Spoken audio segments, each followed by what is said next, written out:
Future Sense is a podcast edited from the radio show of the same name, broadcast on Bay FM in Byron Bay, Australia at bayfm.org. Hosted by Nick Jeans and well-known international futurist Steve McDonald, Future Sense provides a fresh, deep analysis of global trends and emergent technologies. How can we identify the layers of growth, personally, socially, and globally? What are the signs missed, the truths being denied? Science, history, politics, psychology, ancient civilizations, alien contact, the new psychedelic revolution, cryptocurrency and other disruptive and distributed technologies, and much more. This is Future Sense. You are now tuned to Future Sense, here with myself, Nick Jeans, and Steve McDonald. Yes. Till 11 o'clock this morning. Here we are. Here we are. As I was driving in this morning, I was really expecting to see some April Fool's joke played on our large new metal lighthouse structure, but unfortunately, no. There are green things growing on. That's not a joke. That's a good thing. Yeah. I think that's a good idea, actually. But I heard the council was trimming them back too. Oh, really? Yeah. Don't want to sort of suffocate the birds, so to speak. Yeah, well, on today's show, what are we looking at today? There's many things, as we've been talking about a little bit off air. We are in the middle of, and we'll come back a little bit to this too, in the middle of, one could argue, astrologically, if you're into that sort of thing, there's a big transit of Neptune and Mercury in Pisces, and it's a bit of diffuse, confusing time at the moment, and a period of some deception, you could argue.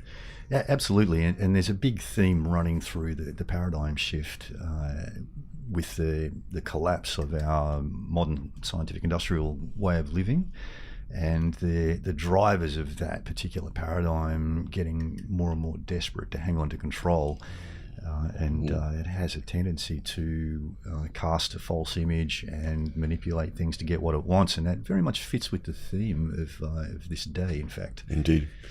Absolutely, yeah, the hoax. In fact, just as a bit of an aside, for those who don't know, the idea of April Fools, by the way, goes back quite a way. They're not really sure why, but I like this one from the London Public Advertiser of March the 13th, 1769. That's a long time ago, even for us. The mistake of Noah, it says, sending the dove out of the ark before the water had abated.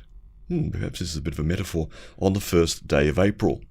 And to perpetuate the memory of this deliverance, it was thought proper, whoever forgot so remarkable a circumstance, to punish them by sending them upon some sleeveless errand, similar to that ineffectual message upon which the bird was sent by the patriarch.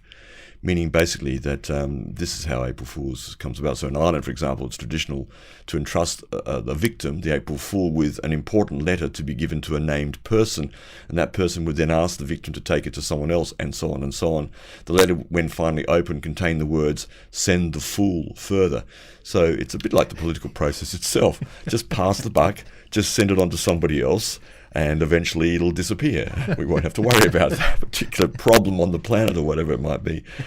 Yeah, it's pretty funny. In Poland, just another one here, it's called the Prima Aprilis, of course, first day. And I like this. Serious activities are usually avoided, if not banned, and generally every word said on April the 1st in Poland can be a lie or a joke. So we're in good company today with the politicians of our world. We are indeed. It's almost like every day is April Fool's Day now, isn't it? You never know what to believe. It's hard to know what a hoax is and what is the truth, that's for sure. And to some degree, of course, we're all a little bit at each other with that, because it is frustrating. There is a lot of irritation, you could say, in and how we are trying to live in life conditions which are arguably, for most people, continually made more and more difficult one way or the other. Yeah, we've got this interesting process going on where one paradigm's collapsing as the other one is rising, and of course there's a time, which is pretty much an hour, where neither of them is really competently in control. Yeah.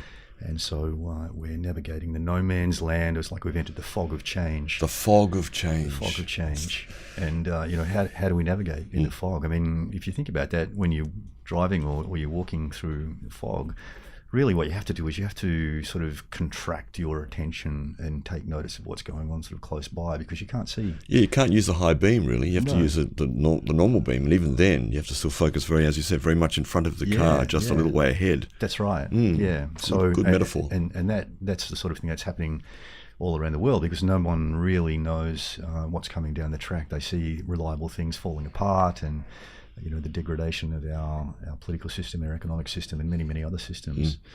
And so all of our anchor points are shifting, and at a deeper level, our values are changing. And so those things that were once quite reliable, that, you know, if we stick to our values, then everything would be fine, the anchor points have come loose, and we're drifting. And what that leads to is this regressive search, where we think back to a time when things were fine before we entered the fog, and, you know, if we just keep doing what we used to do then, it'll work. But of course, in the changed life conditions, it doesn't work at all. But it does. What it does do is it accelerates the process of change.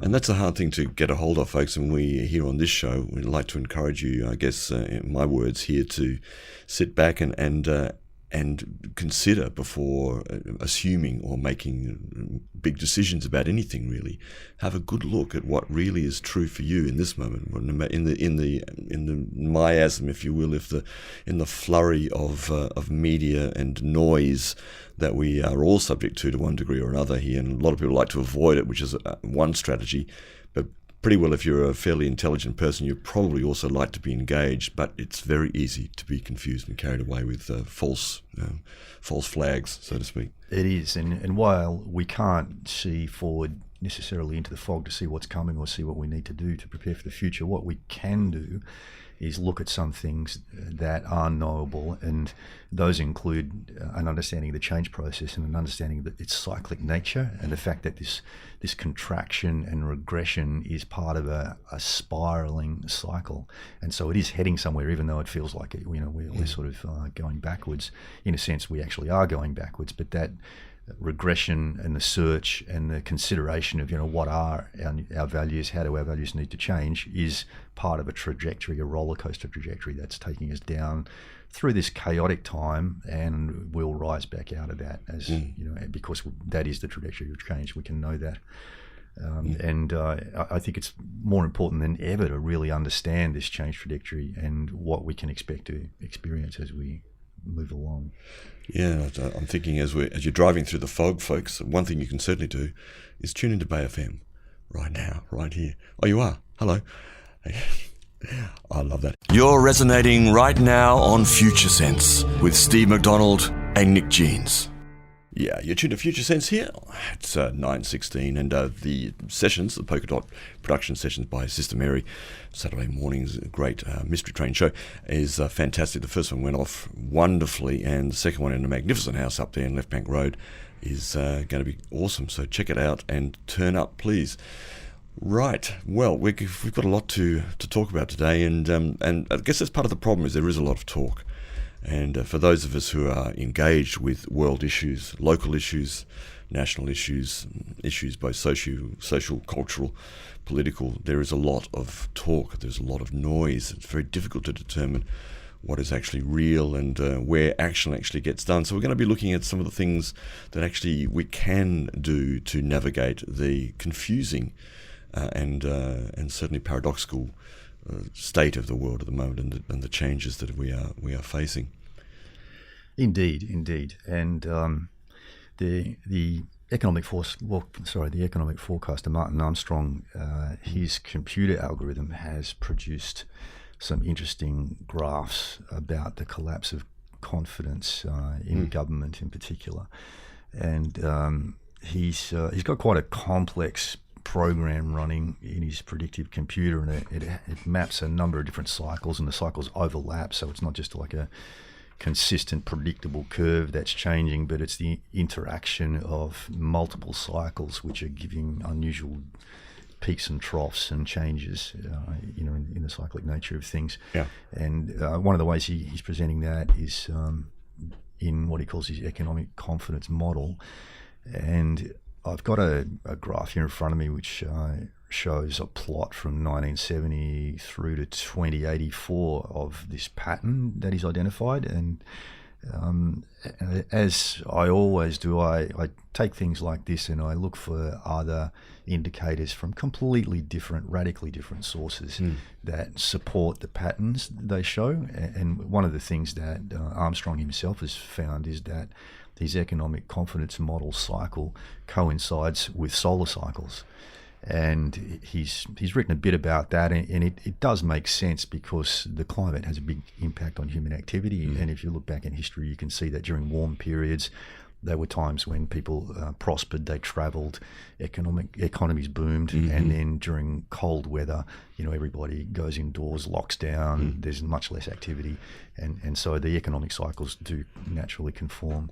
Of course, if you live on the equator and you always have, like Jamaica or somewhere, you're not likely to go off and try and conquer the world anyway. The weather's too damn good. That's right, yeah. So you need a bit of chill to get motivated, to start thinking. Yeah. I often think about that, like with Melbourne. Melbourne's such a city of 4 seasons in one day, but that sort of cold, that inward part of cities like Melbourne, most European cities like that, really do create a ground for ideas to flourish on the other hand too. They do, yeah. When I lived in Melbourne, I used to enjoy the winter time there because you'd get all these little nooks and crannies in the laneways in the city where they'd have open fires going, and you could find some really interesting little cosy spots to hunker down and have a good chat. So just back to Armstrong's economic confidence model, it's showing that the public confidence peaked in 1981, which was the end of a public period. And what that means is that it was a period where community-oriented value sets were more dominating. Yes. And if you think back to that time, it was around the time when governments started to privatise public services and those sorts of things. Yeah. Or at least it gained a considerable amount of momentum. And through to 2032, we're now in a private sector dominated period, and this is most evident, I think, at the moment when we look at the corporate capture of government and the way that private organisations have really grabbed hold of government and used money to control government processes and those sorts of things and government motivations. And there was a peak within that period that I just described, 1981 to 2032. Of course, the progression through there is a series of peaks and troughs, just like any natural rhythm, and it shows up on his graph as like a sawtooth pattern.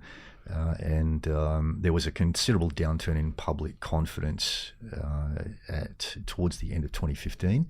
And historically, if we look at that time, it was around the time when, in America, for example, there was a lot of a loss of confidence in government generally, which of course led to the election of Trump as an outsider. People turned away from the traditional parties. It really was, when you think of that time around before that last election that saw Trump become president.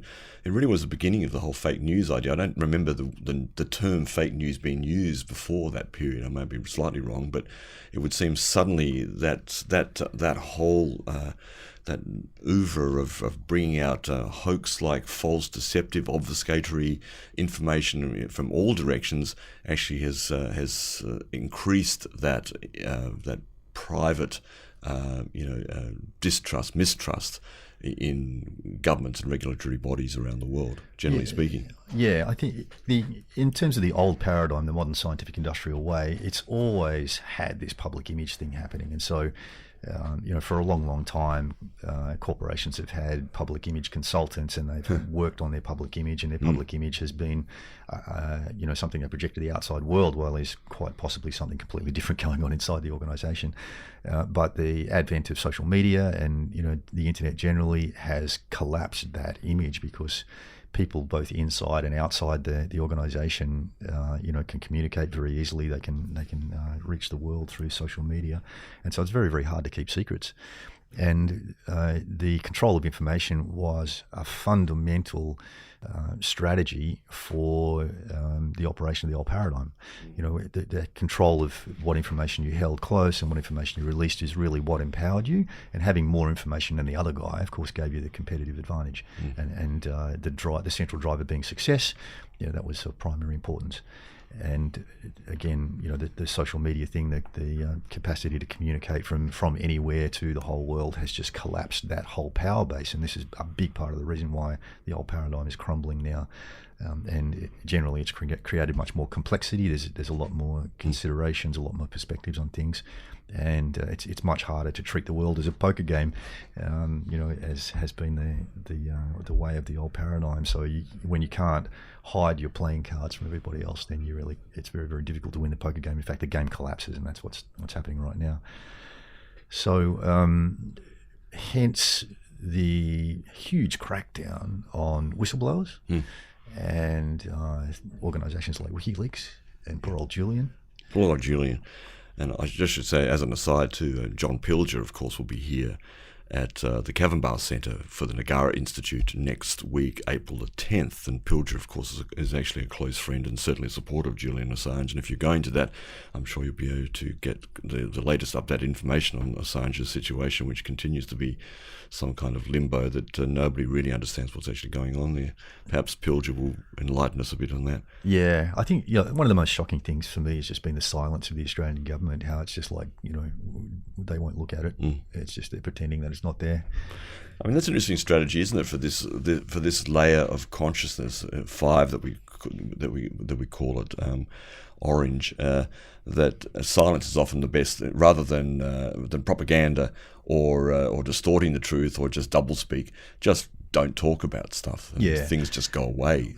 They think. We see that all the time from old paradigm politicians when they just don't answer the question. A journalist will say, "Oh, what about this?" And they'll say, "Our policy is blah blah blah blah blah," which just doesn't answer the question, but they fill the space with words anyway. And it's amazing how much of that goes on now. And of course, those of us who are older and who have followed politics for a long time, like Steve and I, for example, and many of you out there, no doubt, just to listen now to the language of the politicians, particularly, in my opinion, on the right of politics, this kind of obfuscation, this absolute inability to answer questions directly anymore, because the answers are too damn uncomfortable, I guess, if they told the truth. That's right. The truth is coming out, and they don't want the truth to come out, and it's breaking that barrier, that they've always had around them. The public image barrier is busted, and everything's coming out. So how do we navigate, in such a confusing time? And I think one of the key things is to always remember that words are cheap at the moment, and particularly as the old paradigm and people who are being driven by these old values are trying to desperately hang on to what they had. Then there's going to be this huge disparity between what's being said and actually what's being done. And so it's going to be much more revealing for people to look at their actions rather than listen to their words. And in fact, we can anticipate that their words are probably going to be deceiving. So keep that in mind and look at what is actually being done. Well, especially as we come up to an election this week. As you all know, tomorrow night is a budget night in Australia. Josh Frydenberg, our Treasurer, will hand down the budget just pre the election, so you can be sure that as much as the coalition can, they'll throw in all sorts of pork pies into the pot in order to get your vote online, and to be very suspicious about much of that, and not to be unequally suspicious of Labor and whatever their particular offerings are, because of course they're also vying for government. So it's tricky to know what is the truth. And I like a piece that you wrote to me earlier today about these issues to do with coping strategies. And you're talking about the results, but also to be curious, because this is a big thing now. Like, so many people, I think, have given over their curiosity and have just aligned themselves to a particular point of view that feels comfortable for them, and that is probably the place that they've always thought about something anyway. And just to sit in that because that's safer and more secure, supposedly. But it really is curiosity that opens up a different level of truth here. It does. And if you think of the metaphor of walking through the fog of change, being certain about what's ahead is dangerous, basically. And yet it's comforting for people to join in with their peer group in thinking that they know exactly what's coming down the track or exactly how things should be, because the simple matter is that we can't see into that fog of change, and that's just the way it is when we get into this sort of chaotic period.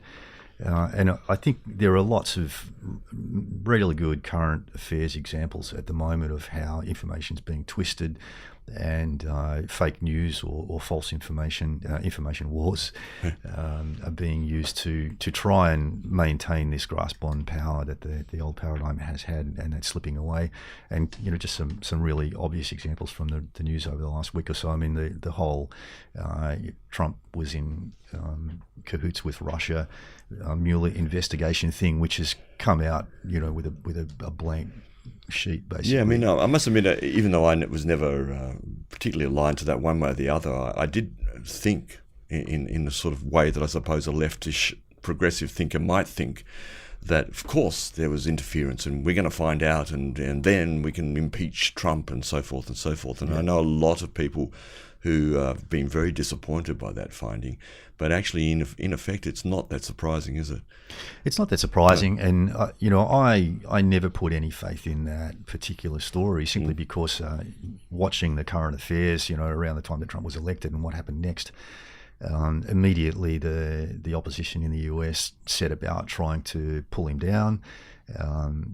Obviously because they were just very disappointed they didn't win the election, and WikiLeaks was leaking the emails, the Democrat emails, and the initial news or story that came out about that it was from an insider, from a whistleblower, and there was one email that came out through WikiLeaks talking from Podesta, who was calling for a harsh crackdown on whistleblowers. And not long after that, of course, the Democrat staffer Seth Rich was murdered, and it seems quite possible that he somehow was involved in that whistleblowing process, and that was retribution. But that's something that needs to come out. Whether it's true or false, we don't know at this stage. But certainly, it seems that the whole Trump's in bed with the Russians thing, is a hollow story that was constructed to try and buy time and also pull him down, reduce public confidence in him, and yet it's shown up with a pretty much empty bucket. Another thing in current affairs at the moment is the US government's just announced that the freedom of information legislation in the US won't apply to Google's work with drones. Yes, that's a strong story, isn't it? It is very, very. I mean, this continual level of, and today we're sort of talking about secrets and success, as I think I said at the beginning, and the number of secrets that are kept in order to create this sort of success, and yet it's pretty obvious that we're able to see through this, a lot of us now, and yet there's a disjunct between them still perpetrating these sort of lies and distortions and secrets and so forth, and hiding things, and yet everybody seems to know that it's actually getting more and on more obvious, isn't it? Yeah. And that's because as the complexity grows, what's happening is the value sets of the old paradigm are under pressure, and so they're regressing. Everybody's regressing to a certain extent, and they're falling back into the old authoritarian black and white kind of way of seeing things. And in doing so, they're losing their sophisticated strategic approach, is slipping out of their hands, and they're going back into a more black and white thing. So rather than concocting some fancy false story to snow everybody, they're just saying, well, no, you can't look at that. Reduct. Yeah. I mean, what is Google doing with those drones? Obviously, it's military applications. I mean, what do we know about that? Because that's, for a lot of people, this is very troubling. The whole drone movement, the rise of the drone, so to speak. And as most people know now, Obama actually sent those drones to kill all sorts of people, including a lot of what's called, as we know, collateral damage. That is killing innocent people in his tenure there. And of course, Hillary Clinton, on the same side of politics, is known to have created more arms deals with particularly Saudi Arabia, which funds Qatar and other countries, than any other former Secretary of State in the history of America. So we're seeing on the Democrat side a warlike approach in the last tenure that they had there, and sort of obfuscating that somehow by placing the blame on Trump and Russia in some sense or other, or Trump and China. Things like wars are always good to take people's minds off domestic politics. It's like, well, there was a big explosion, let's look over there. And of course, the idea of being threatened by outsiders is one mechanism that's used to try and bring people together at a nation level. And so it's no surprise that there was during that time when things were kind of very, very obviously slipping away in terms of the control of the dominant paradigm, there was a big flare-up of conflict, and a big noise over there. We'll look over there, everybody. Well, they made a bit of a noise at the moment with Joe Biden, who is tagged to be the most sort of, in sense, the most substantial, respected potential Democratic candidate for president in 2020 next year, has now been accused by a woman of sort of being touched and kissed on the head from behind. You've got to wonder about this story, and of course, if there was something untoward and not right about that particular action, if it did happen, okay.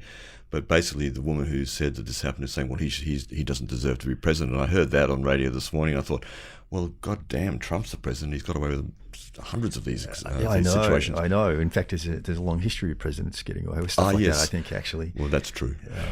So yeah, and it's a time where we need to dig deeper, and it's if we think too hard about this surface level deception, the information war that's going on, then we'll just get lost in it. So, like walking through the fog, we need to kind of look closer to home and really take notice of what's happening rather than what's being said.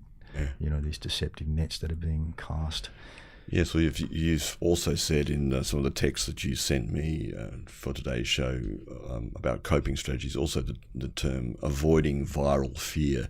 This is a huge thing, isn't it? I mean, this is what's going on now, and to one degree or other, I think we're all subject to that virus that fear has created in us in various ways, and it's pretty obvious. But the most negative side of this, of course, is that people actually take action that can be dangerous, deadly, in fact, to avoid this kind of fear in their own lives. And we see examples of that in some of the horrific things like Auckland, for example. Obviously, this particular person had some sort of intense opinion and attitude about life, and that created this psychopathic moment where he took all these lives. But it's a symptom as much as anything else. Absolutely, yeah. And when we're not lost in our fear, fear can be a great indicator. So when we're subject to these stories that are being put out there, a good question we can ask ourselves is, where's this coming from? Is this coming from a place of fear? Is it trying to instill fear? And if that's the case, then it's an indicator of an old value set, and also an indicator of an attempt to manipulate us somehow. So I think it's a good thing just to keep that in mind and look for evidence of people who aren't acting from fear but are actually speaking and acting in alignment. And that a lack of alignment between actions and words is another great indicator of something not being quite right. And we should all be able to feel this now. I mean, I was just speaking there, I'm thinking at the place that we as humans are evolving to, and it's a big generalization because we're not in the same place, all of us, of course, but there is this capacity, I think, emerging for us to really read this well, to actually feel and see, to feel this intuitively, to know when the words that are spoken are not being followed by actions. I mean, we can see that the action's not happening, but in the moment of the speaking of by the powers that be, by the politician who's standing up in front of the press, you can feel the lack of integrity there. You can, and this is one of the reasons why the new paradigm is rising up, is that in this evolutionary step forward from the modern scientific industrial oriented human to the network centric, more values aware humanistic approach of the new paradigm, we are gaining an expanded sensory perception, and part of that is exactly as you just said, is this capacity to read other people and particularly their emotions more accurately than we could before, and so this basically gives someone whose life conditions have supported their expansion into this new way of being human. It does give them an advantage over the old paradigm because and our Prime Minister Scott Morrison is a classic example of this. He's rolling out all of these really transparent, shoddy attempts to manipulate, and he doesn't realise they're so obvious, because he's still of this old mind. That's right. Which isn't aware of this, extra capacity, and he's thinking it's going to work, and it's laughable, it's hilarious.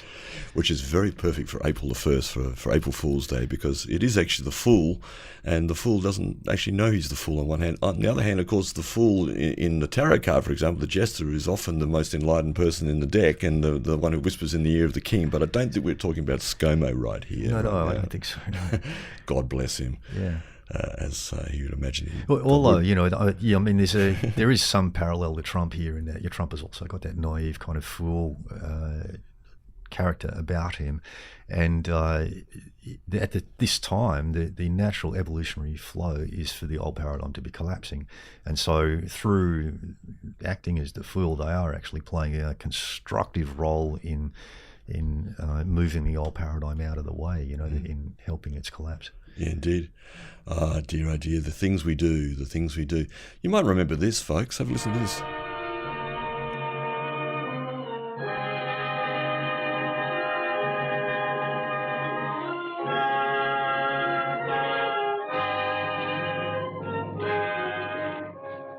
Ladies and gentlemen, the director of the Mercury Theater and star of these broadcasts, Orson Welles.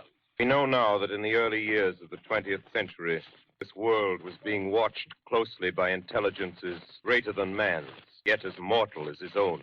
We know now that as human beings busied themselves about their various concerns, they were scrutinized and studied, perhaps almost as narrowly as a man with a microscope might scrutinize the transient creatures swarm and multiply in a drop of water.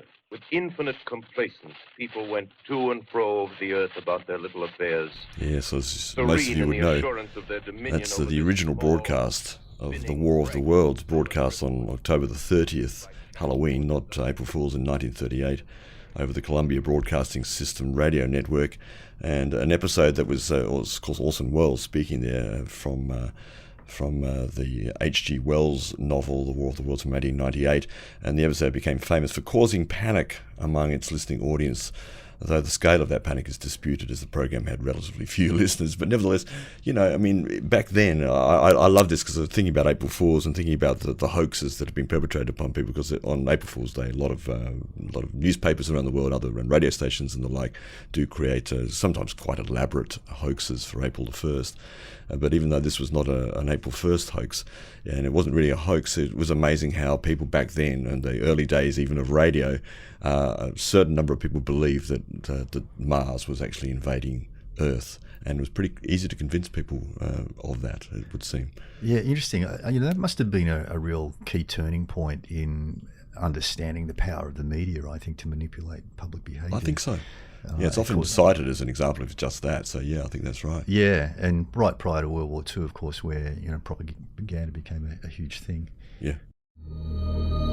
For all of you out there, strangers in a strange land, you're grokking Future Sense here on Bay FM. Yeah, that's going to be great. The Blues Fest, and as you know from that. We have those tickets available, and subscribe now. You've just got a few more days, or another week and a bit, until the prizes are drawn on The Beach with Vanessa on the 9th of April. 2 VIP 5-day passes and 14 double 1-day passes for new and renewing subscribers. So go to bayfm.org or phone 66807 and do that as soon as you can. Fantastic. That last track I played before was called Written in the Wind by one of our favourite bands, Yama. And Yama, as is pointed out to our dear friend, and last week, was it the week before, whenever he was on the show, Professor Ross Hill, contacting us from down there in the south, was talking about Yama coming to Australia, and they are in Collingwood, in Johnson Street, well-known area, and in Victoria there, and it's on the 12th of April from 6:30 to 1:30 a.m. 1:30 a.m. That's good. Dance. And that's at the Second Story Studios warehouse down there in Collingwood, and it's called Synergy Hearts Alight, featuring Yama. And I do think they're doing a thing up here too, but I just can't find it right now. I'm pretty sure they're doing an event up here. In Byron? Yes. Oh, sorry, I haven't got you on. Yeah, in Byron, right. Well, not in Byron itself. I think in the hills somewhere there's sort of... okay. It's some sort of event. Yeah. We'll see if we can find that out for you, folks, yeah. if you do like that sort of music. But thanks, Ross, for dropping that to us. Very, very cool. We're talking about change as usual here today. Under the influence of this murky astrological... The murky Mercury, Neptune, Piscean transit that's going... For some of you, of course, who don't have anything to do with astrology, and that's quite respected. But we do. We like deeper astrology. It's kind of important. Thanks for your call, too. A couple of calls came in. One pointing to the fact that we sort of claimed that Trump was exonerated by the Robert Mueller investigation. But we didn't. But we didn't really say that. We simply said he didn't produce any evidence. Yeah, that's right. The absence of evidence, and so on. And it's interesting with the regression of values that's going on at the moment. The tendency for many people is to slip back into these absolutistic values, which are like the agricultural era things. From the Middle Ages and the time when society was in rigid classes, and everything was black and white. And you had a set of rules to follow, which were God's rules or some authority's rules, and you didn't have to worry about figuring out the rules because you just looked at the list of rules and you followed them, and it was all quite simple, and it was like yes or no, right or wrong. And at the moment, even though people are regressing back to those values to try and cope with the increasing complexity right now because their modern scientific values are falling apart, it's a time where we actually need to take more notice of the details, and we need to discern, all of the different shades and colours between black and white, and try and resist this temptation just to classify everything as right or wrong, because it's not going to serve us in the longer term. And the long-term outlook, and first and foremost, let me say that we don't really know what the future We don't know. We brings. certainly have no claim whatsoever to know anything more than you do, folks. That's why we're privileged in a way to be able to talk to you like this, and hopefully it's useful. But it's really your own individual and sovereign approach to these things, which is really important here. That's right. So don't believe a thing we say.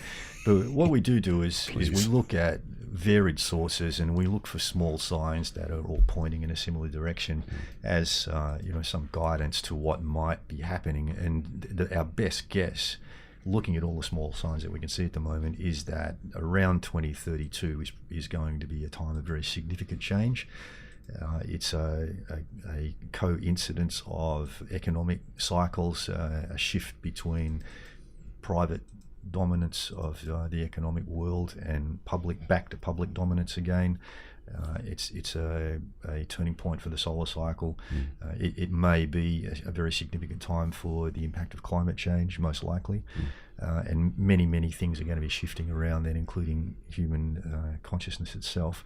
And so if that's true, if we're right in saying all these signs are pointing to that as being a very significant turning point, what that means is that between now and then we can expect a number of more minor shifts, because these things, it's not a black and white process. There are always multiple small changes that add up to bringing some big change, which becomes very, very obvious, and sometimes the smaller ones aren't even all that obvious. In terms of this process of trying to look for the small signs, this seems to be where science is heading at the moment. And in our last show, we spoke about the recent cannabis symposium here and the science around cannabis that was being presented, and this idea of what they call the entourage effect, which is a finding around the science of cannabis in particular, but it seems to be a general theme throughout the whole paradigm shift that's underway at the moment, is that looking at any one single thing doesn't necessarily bring you the answers that you need. And the action of one single cannabinoid molecule within the entourage of hundreds of different molecules, which are in the cannabis plant, if you take one of those out, it's not going to do what the collective will do altogether. And so this idea of fragmentation, but also the recognition of the connection between the fragments and the collective actions happening in ways which are quite different to what we've been used to in the modern scientific era, where the leadership has been clear, somebody sets the strategy, everybody else follows. But now we're moving to a much more collective way of doing things, which is collapsing hierarchies. A level playing field where people will actually sit in circle or sit in a conference and seek consensus, as hard as that is to get, in order to make decisions. Yeah. But in a sort of looser way. That's a much looser way without a clear hierarchy. It's very much a level playing field situation that's emerging with the new paradigm. I mean, it's very paradoxical, just that, isn't it? I mean, I think I said off-air to you earlier, in this region here, where there is such a strong movement towards that green layer, that layer 6, as we call it in Grazer's work here, many organisations on a community, on a ground level basis, to do with, solar energy, localisation of food, activism against Adani and climate change, many other different elements of what people perceived to be a progressive way forward.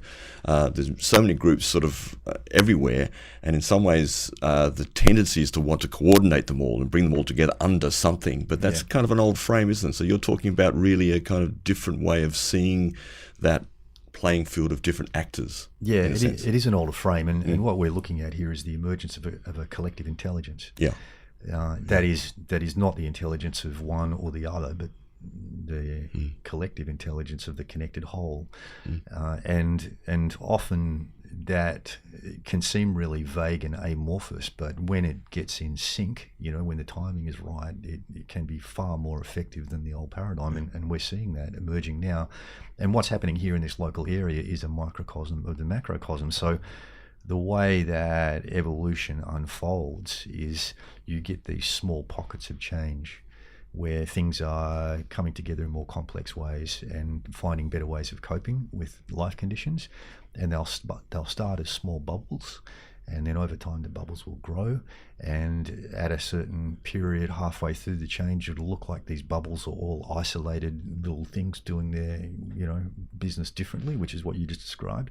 And then they'll reach a tipping point where suddenly things shift and everything comes together, and you get the collective network effect, or the entourage effect, as they're calling it in the cannabis science, which I think is a really lovely term. It's a beautiful term. It's something Indeed that we can apply to a whole bunch of different aspects of and life. And to me, the entourage effect also goes against, for example, one simple example, against the trend in the previous dying stage of our evolution, the dying status quo of reductionism, of taking everything part of, particularly say in agriculture, of let's design and target specific genes in genetic modification here. Let's just take a part of the plant out here. We'll just use that plant. We'll let go and forget about these other constituents here. And none of that really is going to work anymore, is it? It's actually a new way of thinking of science. And you brought up a word called consilience. This is to do with this a little bit, isn't it? This notion of consilience. Can you? Yeah. So there's a book on my bookshelf that I haven't read by a guy called Edward O. Wilson, and it's actually That's called... the new way. You have a book on your bookshelf, but you don't have to read it. You just kind of take it in. I've scanned it and I sort of looked at some of the key concepts, just flicking through the book, and it's really talking about this entourage effect. It's talking about the way that a whole bunch of small indicators can come together to deliver a fairly certain picture, and yet if you take each one of the indicators, it on its own does not actually deliver hard evidence about what's going on, but collectively in this entourage effect, then you can actually get a clear indication by looking at the broad picture and the collection of all the little signposts. And this is true even in science, isn't it? One would think that science is a specific. You make a hypothesis, a theory, you do some experimentation, you come up with an idea, but actually this idea of consilience applies to science, that most established scientific knowledge is supported by a convergence, as you're saying, of evidence. If not, the evidence is comparatively weak, and there will not likely be a strong scientific consensus. I found that really interesting. Different. Yeah, and in the scheme of the growing complexity over time, the modern scientific industrial way was more effective. It allowed us to cope better with complexity than the previous paradigm, which is the authoritarian paradigm from the agricultural era. And the same thing is happening again. So we've reached the limit of the modern scientific industrial method, where we isolate things and we look at things as in a specialist sense, and we go very deep to understand the separate parts. But there reaches a point where that delving into the detail of the separate parts loses the bigger picture, and so that's when the tide turns and the shift begins to a more sophisticated, more complex level of consciousness that can take a broader perspective. And so that's what's going on at the moment, and this is cyclic. There'll come a time when through the new paradigm that's emerging now, the focus on the collective will start to degrade our capacity to know the individual aspects, and we'll shift back again through this huge leap in consciousness into the second tier, which will take us into an integrated perspective where we're starting to bring those two separate poles together in a very sophisticated way. So I think one of the little tricks that we can put in our bag of tricks at the moment is just this capacity to step back and look at multiple indicators rather than latching onto one single idea and thinking that we know for certain what's ahead through the fog, when in fact we can't know for certain right at this time. Yeah.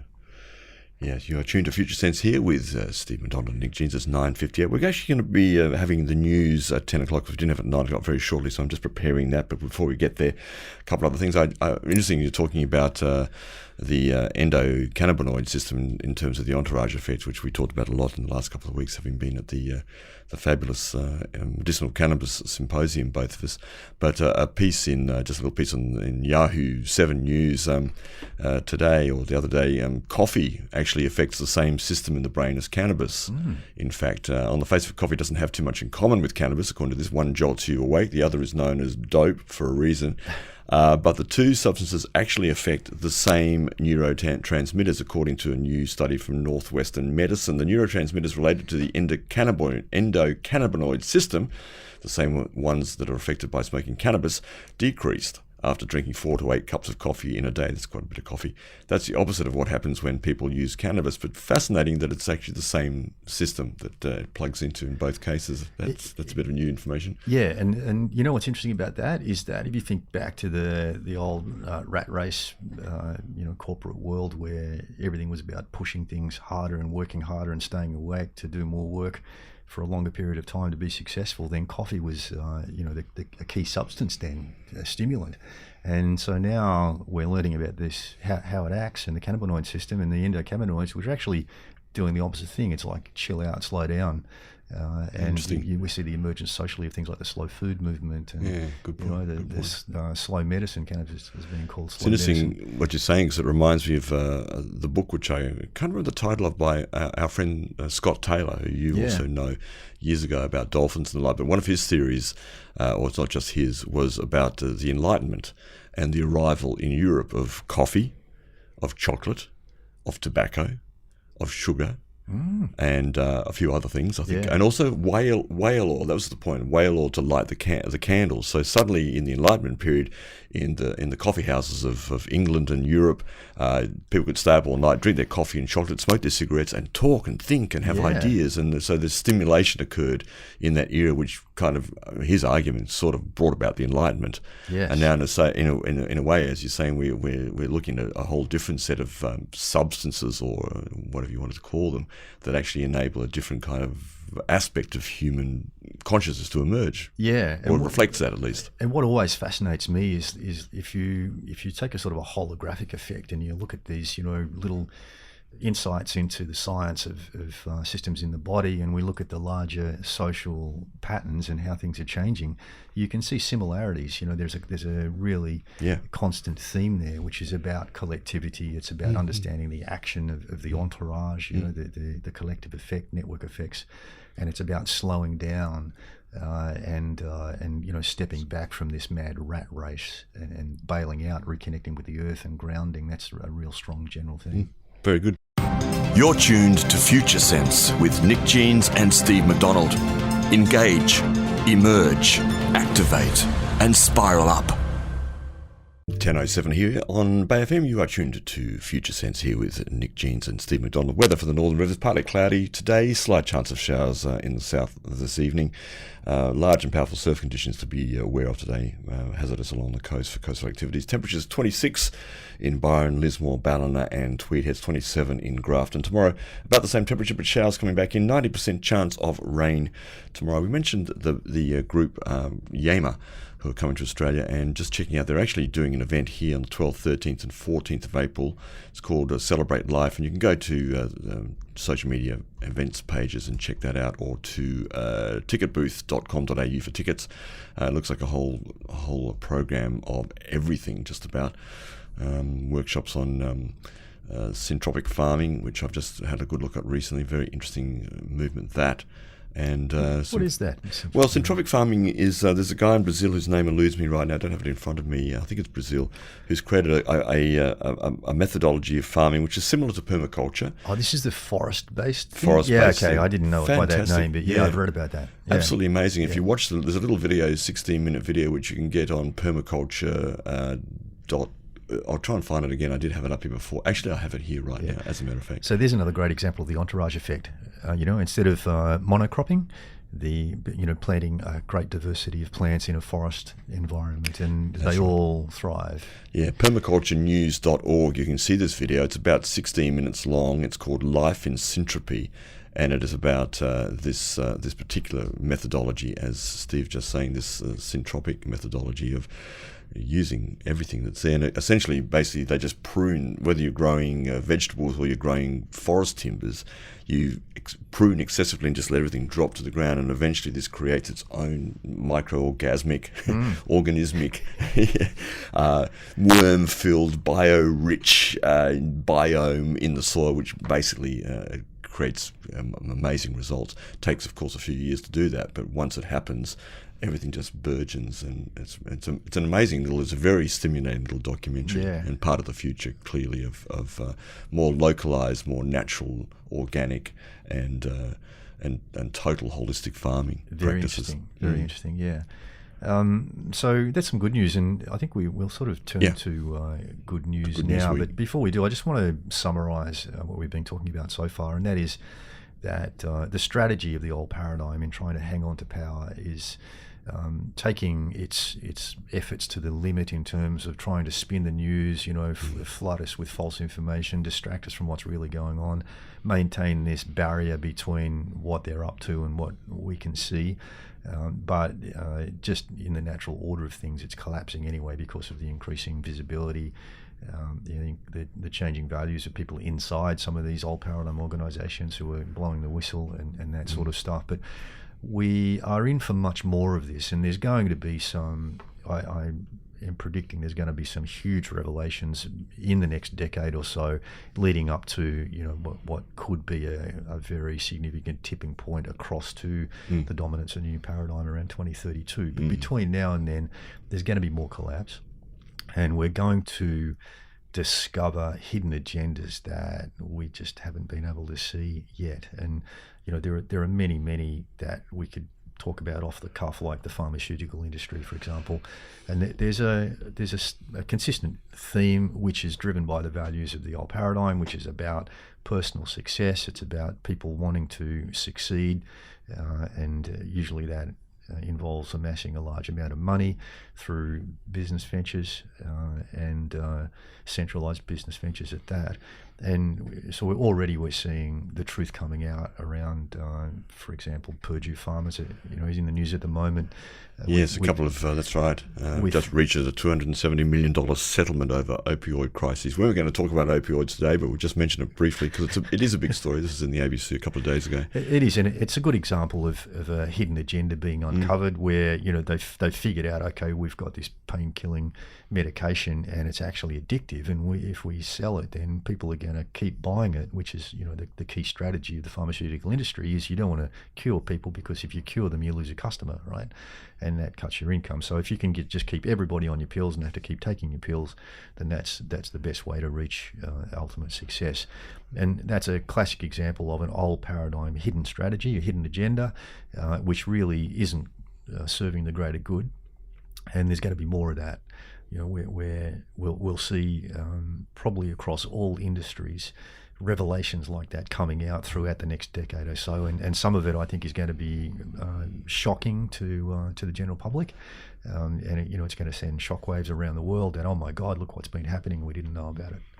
Well, of course, with those kind of examples of the pharmaceutical industry, which is pretty obvious, and we like to have a go at them here for some good reason, because there are a lot of revelations coming out here. But on the other hand, you're going to have continually these reactions to this from these companies. So we've got, and you may have seen in ABC News in the last couple of days, yoga, naturopathy, and Pilates are going to be hit as natural remedy rebates disappear.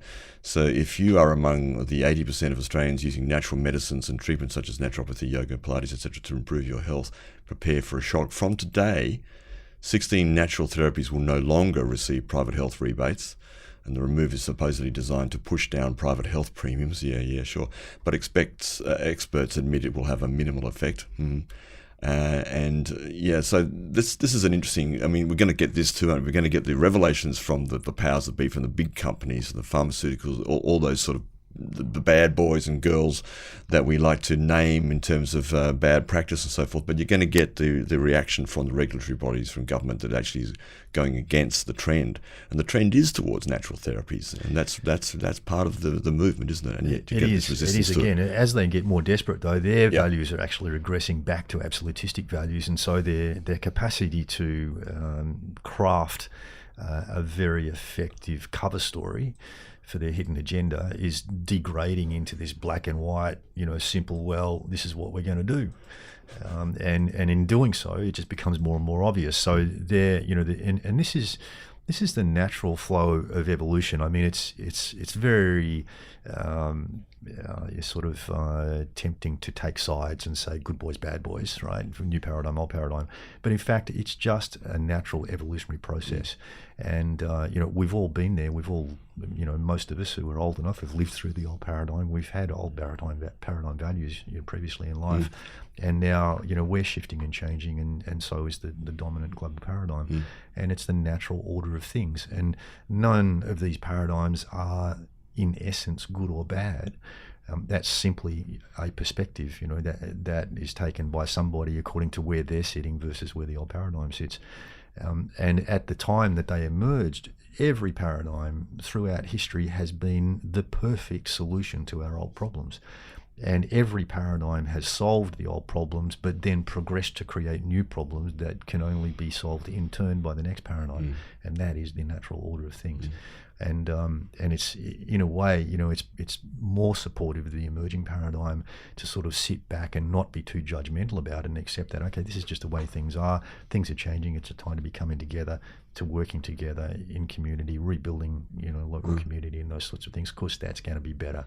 It's going to help us cope better with life and changing life conditions. Very good. You're resonating right now on Future Sense with Steve McDonald and Nick Jeans.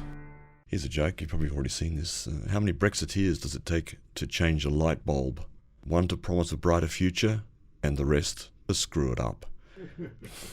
And I mean, let's take a look at a couple of these big issues at the moment. Brexit, it's chaos there. And one of the things that really struck me over the weekend that I came across, and probably many of you did, ABC News reported that Brexit negotiations have led some senior Conservative MPs, particularly one, to suggest a unity government with the Labour Party in order to solve and to approach the whole Brexit issue from both sides of politics. And I thought that was an extraordinary I think moment, that is an extraordinary claim, yeah. I'd like to see that happen.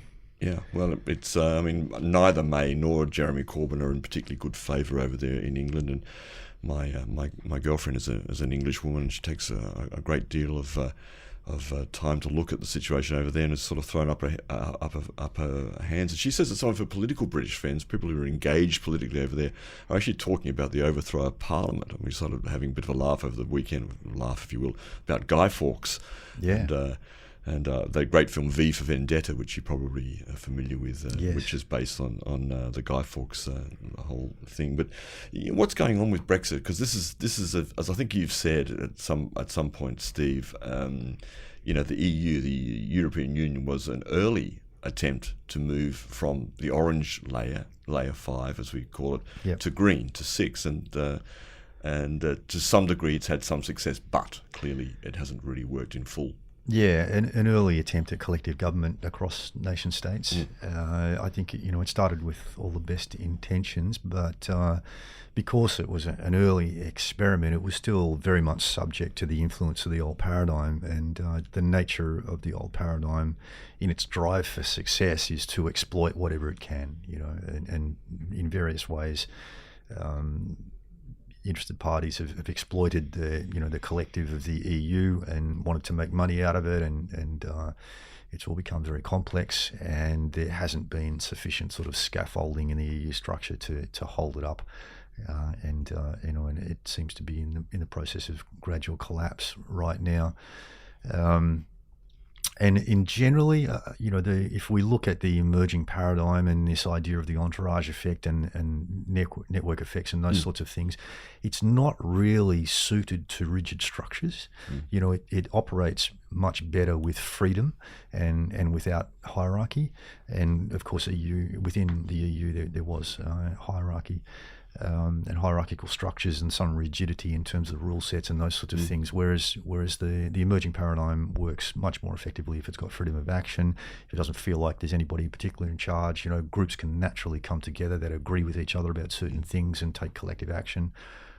And we're seeing the emergence of this kind of thing in the cryptocurrency world, where no one's really in charge of cryptocurrency. There's no hierarchy as such. It's just a whole bunch of people who are coming together where their interests connect, and working together to produce these quite sophisticated blockchain-based systems, which are solving many of the problems of the old paradigm. One particularly, one is the issue of trust, right?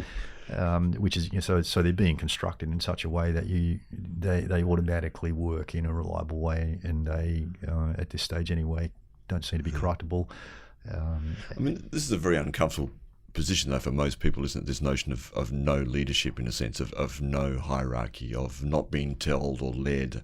I'm thinking about the mistrust in things like cryptocurrency by the bulk of the world's population still, even though it's it's slowly moving into a maturity of some sort, for sure. Yeah, and I think this is something it's such a complex situation that we're talking about here, global change and the dynamics at play, and something that's often lost in the conversation is the fact that humanity is still spread almost right across the spectrum of value sets, and so we've still got many people in the world operating from older value sets.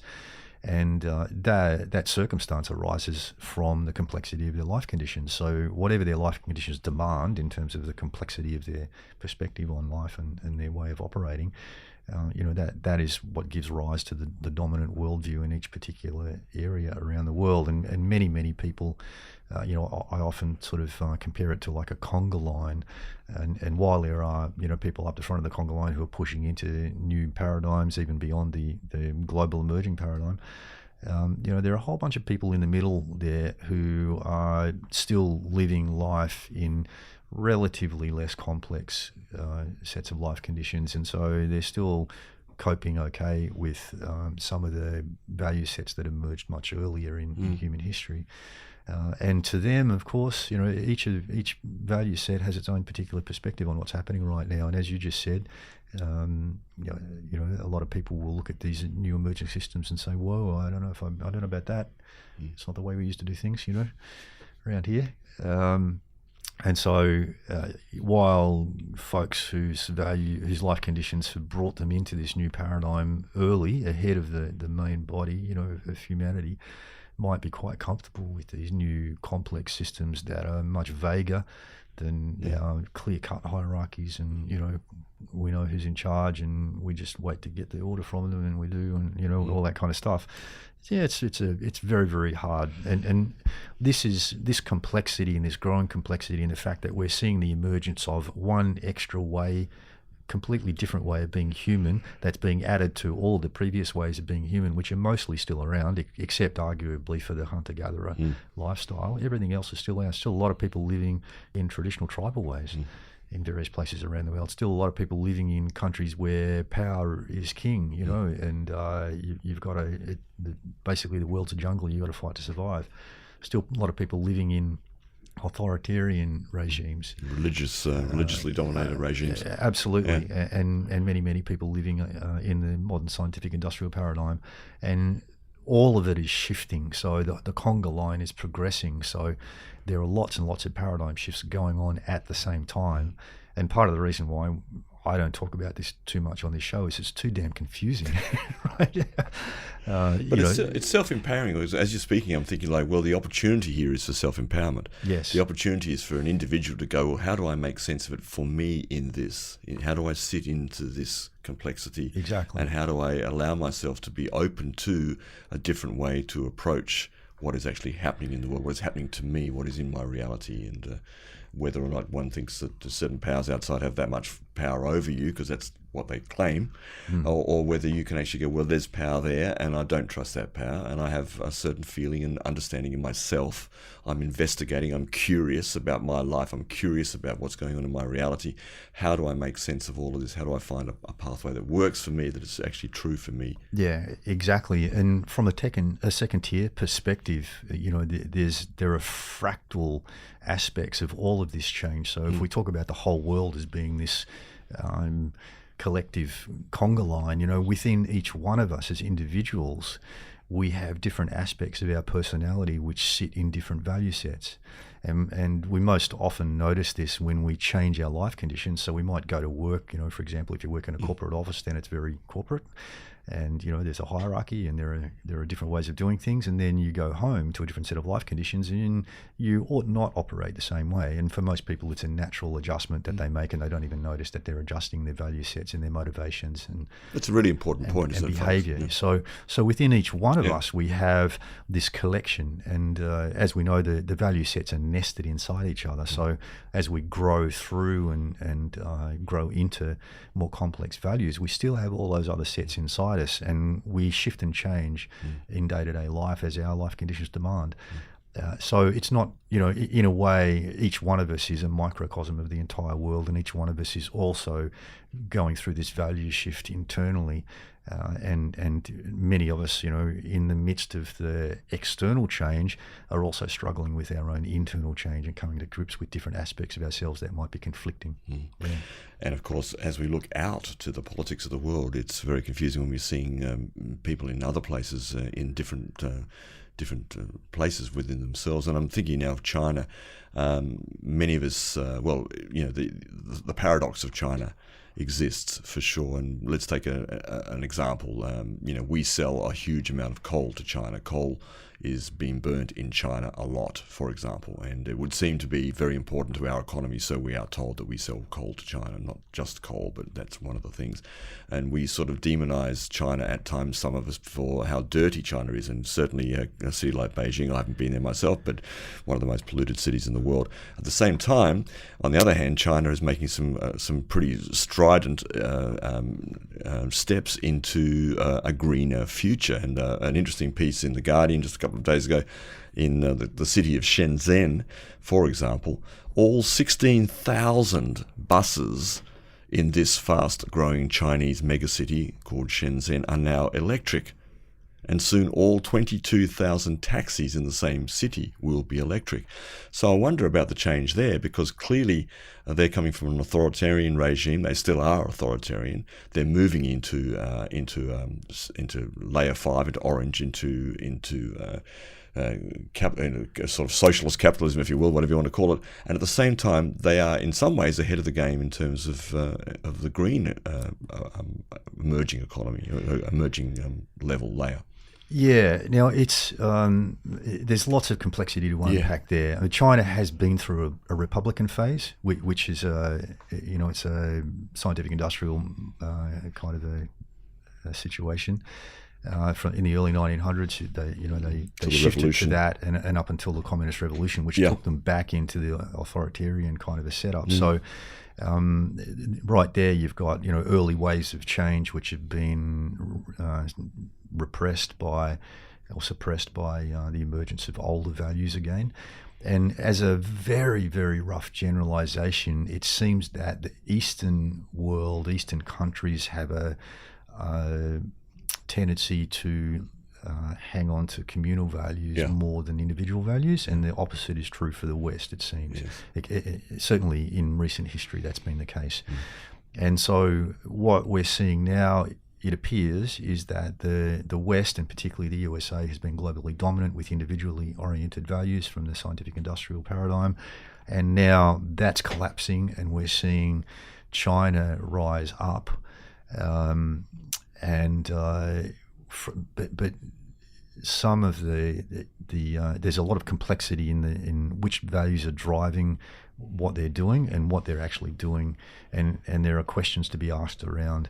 Okay, we see them increasing the use of electric buses, but is that because it's coming from a new paradigm value set, or is it simply because it's coming from an efficiency success-based layer 5 value set, which sees this as the most efficient way of dealing with the pollution problem, right?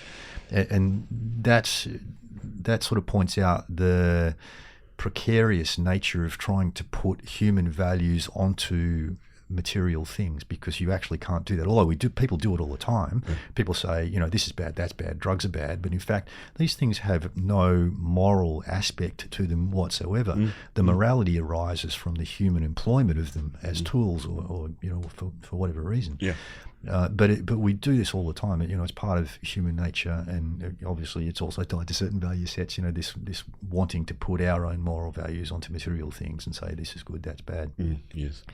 So in unpacking the situation in China, which is quite complex, just because we're seeing the emergence of electric vehicles doesn't necessarily indicate the rise of dominance of a new paradigm set. I mean, if we look at China, it's still very much controlled by an authoritarian regime, which is linked to the layer 4, agricultural era values. And we see from their history that they moved beyond that early in the 1900s, but then they fell back into it again with the communist revolution. And so what with the change being what it is, and knowing the trajectories of change, we can say that, okay, well, the next evolutionary step for them would be for the communist government to give way to a republican style rule, which is going to free up the free enterprise nature which is we see growing in China. And many of the predictions are saying that, okay, China's going to rise up and it's going to be the next global power. I think Martin Armstrong predicts that by 2030, 2032, doesn't he, himself? Yeah, that's right. Again, this figure of 2032 emerging as a significant time for change. But within that, it's not, even though we can look at these large-scale patterns and we can put labels on them, it's not true to say, for example, that America is all modern scientific industrial in its values. It's not.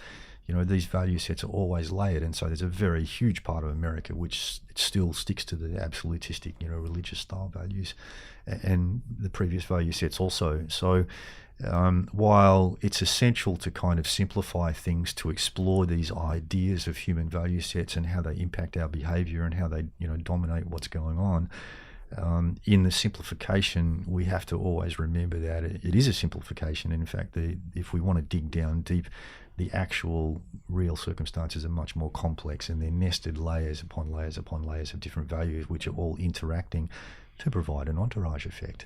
And so that starting to understand that entourage effect and how all these different things work together to produce a certain outcome is part of our movement into this new emerging paradigm of having a more complex understanding, which is going to help us cope better with life. You also feel, though, that China is going to be under a lot of ecological pressure because of its situation of how it's built itself and just the movement of the world, let alone whatever is going to happen with the climate, but just the very fact of this sort of development through that layer 5, the orange layer, is going to see green emerge quicker, in order to, because they can't afford really to have the huge amount of ecological pressures that the West in building our societies has used up, the resources and the like. Yeah, I think that's quite possible. And if this seeming tendency of the East to favour communal systems and the West to favour individual systems, if that's accurate, then what it can mean is that the Eastern countries might move more quickly through the individually oriented value sets or paradigms, whereas the opposite applies in the West. The West would most likely tend to hang on to the individually oriented paradigms longer and then move through the communal ones more quickly. So what may happen with China, and this is just pure speculation, is that China may move quite quickly through. I knew there was something going on there. China might move quite quickly through an enterprising republican phase and into a communal layer 6 network-centric humanistic paradigm more quickly than we expect. You're tuned to Future Sense with Nick Jeans and Steve McDonald. Engage, emerge, activate, and spiral up. Tuned to Future Sense here, 999. It's 10:44. Coming up at 11 o'clock, it's pregnancy, birth, and beyond, and the team.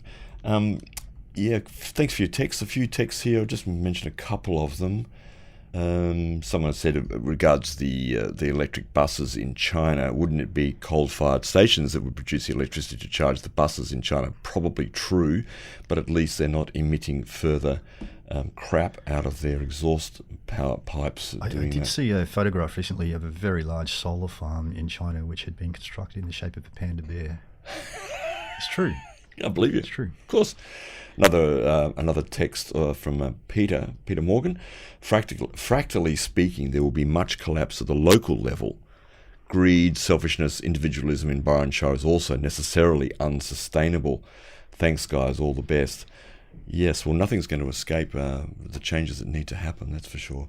And we're certainly seeing, I think a bit of a retreat into individual opinions and positions in this shire as well, politically and other things. And that's naturally part of the trend, isn't it? Part of the regression.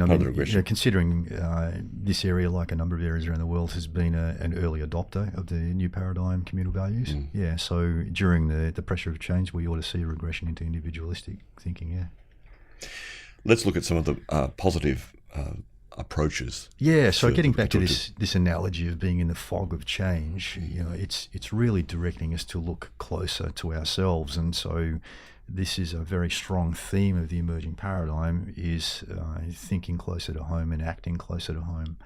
And bearing in mind that these little pockets of change, crop up as individual bubbles around the whole world, and they grow and they grow and they grow to the point where the bubbles start to form together, and you get the entourage effect. And so by working close to home and working on progressive change close to home, we're contributing to that global growth of the bubbles and the eventual emergence of the network effect and that coherence that will come from that, which will eventually tip the scales globally, and we'll see this communal way of being human, the new communal way of being human, as the new global paradigm eventually. But we've got some ways to go yet. If the signposts that we've been talking about this morning are correct, then it could be 2032 before we see a really significant global shift or a coherence of these emerging groups. A lot of breakdown to occur first. Yeah. I'm thinking, just as you mentioned, the entourage effect, and we really want to emphasise this. It's such a beautiful concept, and it's very obvious to most of us, and yet it does speak a lot about how we are moving in the future. And I'm thinking even of things like the farmers markets, local farmers markets, which are a sort of entourage effect in themselves. The way that people tend to grow local food, come together in markets, so that the whole system in itself of a farmers market is an entourage effect in and of itself. Yeah. So I guess the good news is that as the old paradigm is collapsing and we're seeing all of our social institutions fall apart, at the same time, the new paradigm is rising, and it's got to the point where it's always important for people to be operating in all domains in terms of trying to bring change. And I wouldn't discourage people from trying to tweak the old paradigm systems that we have and make them more user friendly. And more communally oriented. There's nothing wrong with that at all. But the opportunity also exists now for us to think locally and to focus on building new paradigm systems in our local towns, rebuilding the village.